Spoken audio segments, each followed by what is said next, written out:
हमारे गांव की लड़कियां हर साल जिंदा सांप के स्नान में भाग लेती हैं। जिंदा सांप का स्नान, जैसा कि इसका मतलब होता है, एक जिंदा सांप को लड़कियों के स्नान के पानी में डाला जाता है। वह सांप लड़कियों के समूह में से एक को चुनता है और उसके भीतर जाता है।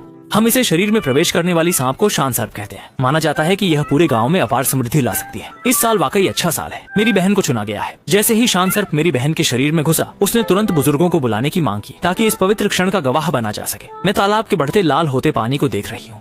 मन ही मन घबराते हुए, हकलाते हुए कहा, दीदी पहले एक डॉक्टर को दिखा लें। ये कितना दर्दनाक होगा। कौन जानता था कि मेरी दीदी अचानक पानी से बाहर आ गई। हाथ उठाकर मुझे एक थप्पड़ मारते हुए गालियां दी। बदतमीज लड़की, क्या तू दीदी से जलती है कि दीदी को चुना गया है? जल्दी से जाकर गांव के सब लोगों को बुला ला। मैं अपना पकड़ते हुए जलती हुई गर्म चेहरे पर आंखों में आंसू भरे घर को दौड़ते हुए गई और पहले माँ को यह खुशखबरी दी। माँ ने जैसे ही सुना कि बहन चुनी गई है, खुशी से फूली न समाई। चेहरा खुशी से खिल उठा और तुरंत ही पीछे पहाड़ की पहाड़ी झरने की ओर भाग गई। मैंने बहन के निर्देशानुसार गांव के सम्मानित बुजुर्गों को एक एक कर आमंत्रित किया। कुछ ही देर में पहाड़ी चश्मे के तालाब के आसपास बहुत सारे लोग इकट्ठा हो गए। सबसे आगे बैसाखी के सहारे खड़े हुए बुजुर्गों में सबसे बड़े जन अपनी धुंधली आंखों से मेरी बहन को घूरते हुए गला साफ कर चिल्लाए, बूढ़ी औरत, जाकर देखो कि ये सच है या झूठ। ये बूढ़ी औरत उनकी पत्नी श्वेनप्रिया है, जो गांव की आदरणीय पुजारिनी। रोजमर्रा में कोई भी जब स्पष्ट नहीं होने वाली अजीब घटना होती है तो सभी लोग, वह अक्सर लोगों को सलाह देती थी। कहा जाता है कि जब वह युवा थी, उन्होंने पहाड़ी सांप के साथ मुकाबला किया था, जिससे उनकी एक आंख खराब हो गई थी। श्वेम्पो को कांपते हुए तालाब के बीच में जाते हुए देखा गया। उन्होंने झुककर ध्यान से निरीक्षण किया और अचानक चिल्ला उठी, वास्तव में पहाड़ी सांप शरीर में प्रवेश कर चुका है। अब हमें पौष्टिकता और गुणों को पोषित करना होगा। हमारे गांव के लिए ये सौभाग्य की बात है। बड़े कबीले के बुजुर्ग खुशी से झूम उठे और तुरंत लोगों को आदेश दिया कि मेरी बहन को घर वापस ले जाकर उसकी अच्छी तरह से देखभाल करें। गांव की अन्य महिलाएं मेरी बहन को विशेष आयु पाते हुए देखकर जलन से भर गईं और रोजाना गर्म पानी के झरने में स्नान करने लगी। ये उम्मीद करती हुई कि शायद वह पहाड़ी सांप उन्हें भी चुन ले। ये कहने में भी अजीब लगता है, लेकिन जब मैं अपनी बहन को रोज बिस्तर पर लेटे हुए आनंद लेती देखती हूँ तो मुझे उसकी सही छोटी बहन होने के नाते थोड़ी जलन सी होती है। नियम के अनुसार उस पर चारण अनुष्ठान 49 दिन तक चलता है, लेकिन जैसे जैसे दिन नजदीक आ रहे हैं, मेरी बहन का पेट बड़ा होकर जैसे कोई बड़ा बास्केटबॉल हो गया है। माँ बहन के पेट को देखकर हंसते हंसते थक नहीं रही। जल्दी ही सब कुछ हो जाएगा, हमारा परिवार जल्द ही समृद्ध होगा, ऐसा कहकर मुझे घूरते हुए कहा, क्या कर रही हो? जल्दी से जाकर बड़े बुजुर्ग को बुलाओ। मैं बड़े बुजुर्ग को बुलाने जा ही रही थी, तभी दरवाजे पर श्वेनपो से मुलाकात हो गई। मैंने कुछ कहने का सोचा भी नहीं था कि उसने जल्दी से इशारे से चुप रहने को कहा और मुझे एक तरफ खींचकर धीरे से पूछा, लड़की, क्या तुम्हें पता है कि तुम्हारी बहन के शरीर में आखिर क्या चीज है?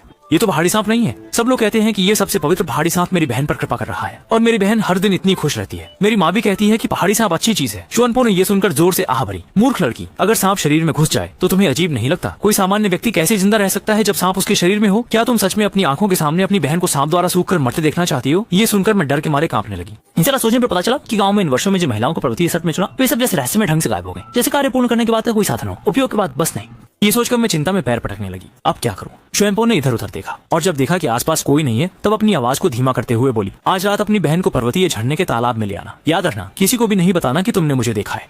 इतना कहकर वह सतर्क नजरों के साथ जल्दी से चली गई। मैं उसकी परछाई की ओर देखता रहा और उसमें कुछ अव्यक्त डरावनी भावना महसूस हुई। जब मैं सोच में खो गया था, अचानक किसी ने मेरे कंधे पर हाथ रख दिया। मैं चिल्ला उठा। पलटकर देखा तो वह बड़े बुजुर्ग के सहायक लाओ लियू थे। लियू जी, आप यहाँ कैसे? पर उन्होंने जवाब देने के बजाय पूछा, तुमने अभी अभी क्या श्वेनपो को देखा था?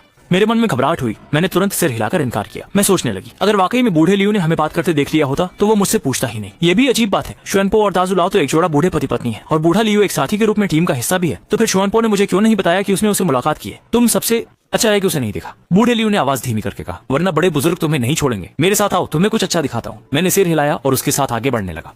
यह रास्ता मुझे अच्छी तरह से पता है, ये बड़े कुल के बुजुर्ग के घर की ओर जाता है। लेकिन जब चौराहा आया तो अचानक लियू ने मुड़कर मुझे दूसरी छोटी गली में ले जाया। लियू मास्टर, हम कहाँ जा रहे हैं? मत पूछो, बस मेरे पीछे आओ। ये छोटी सी पगडंडी चलते चलते और भी संकरी हो जाती है और दोनों ओर ऊंचे ऊंचे पेड़ हैं। जब मुझे लगा कि हमने अंत तक पहुंच गए हैं, अचानक बूढ़े लियू ने झाड़ियों और शाखाओं को हटाया। थोड़ी देर तक टटोलने के बाद उसने कुछ यंत्र चलाया और एक पत्थर का दरवाजा जो हैरानी से प्रकट हो गया। दरवाजा खुलते ही अंदर से दर्द भरी कराहने की आवाजें आने लगी। लियू शिफू, अंदर निश्चित रूप से कोई घायल है, हमें जल्दी से मदद करनी चाहिए। मैंने यह कहते हुए अंदर की ओर दौड़ लगाई, लेकिन जैसे ही मैंने दरवाजे की चौखट पार की, पूरा शरीर वहीं पर स्थिर हो गया, सिर्फ यह देखने के लिए कि पत्थर के कमरे में कुछ पेट वाली महिलाएं लेटी हुई थी, जिनके अर्धपारदर्शी पेट के माध्यम से अंदर लिपटी हुई छोटी सांपों को धुंधला देखा जा सकता था। मेरी टांगे कांप गईं और मैं जमीन पर गिर पड़ी। बूढ़े लियू धीरे धीरे मेरे पास आए और पूछने लगे, पहचाना क्या? तुम्हारी बहन की तरह ही है ना?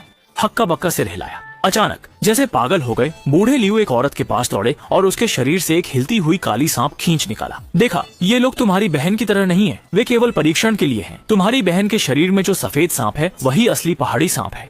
यह कहकर वह फिर से पत्थर के दरवाजे के पीछे एक कोने में चला गया, जहाँ उसने एक कपड़ा हटाया और नीचे सोने चांदी के गहनों का ढेर खुला जो अंधेरे में चमक रहे थे। मेरा वाक्य पूरा भी नहीं हुआ था कि बूढ़े लियो ने ठिठोली करते हुए बीच में ही रोक दिया। कभी देखा नहीं होगा, है ना? ये बस उस पहाड़ी सांप की मेहरबानी है जो हमारे इन महिलाओं का उपयोग करते हुए अपनी प्रजाति बढ़ाने के लिए दिया गया है। जब तुम्हारी बहन की वह सफेद सांप तैयार हो जाएगी तो ये पैसे तो दांतों के बीच भी नहीं समाएंगे। लेकिन आप मुझे ये सब क्यों बता रहे हैं? बेशक तुम्हें तुम्हारी बहन का ध्यान रखना होगा, किसी को भी शान सर्प का काम बिगाड़ने मत देना जब तक वह अपनी साधना पूरी नहीं कर लेता। बूढ़े लियो ने मुझे जल्दी से घर जाकर अपनी बहन पर नजर रखने को कहा। मैं ठोकर खाते हुए बाहर आया और इस बात से याद आया कि माँ ने मुझे बड़े बुजुर्गों को बुलाने के लिए कहा था। सो मैंने मुंह पर पत्थर रखकर उनका घर जाने का फैसला लिया। जब मैं वहां पहुंचा तब तक तो अंधेरा होने को था। मैंने देखा कि उनके घर के बाहर गांव के कुछ हट्टे कट्टे नौजवान खड़े थे। हर कोई हाथ में औजार लिए हुए था और बड़े बुजुर्ग की बात सुनने के बाद वे गुस्से में बाहर जाने लगे। मैं भीड़ को पार करके आंगन में गया और बड़े बुजुर्ग से कहा, मेरी माँ ने मुझे आपसे कहने को कहा कि मेरी बहन जल्दी बनने वाली है।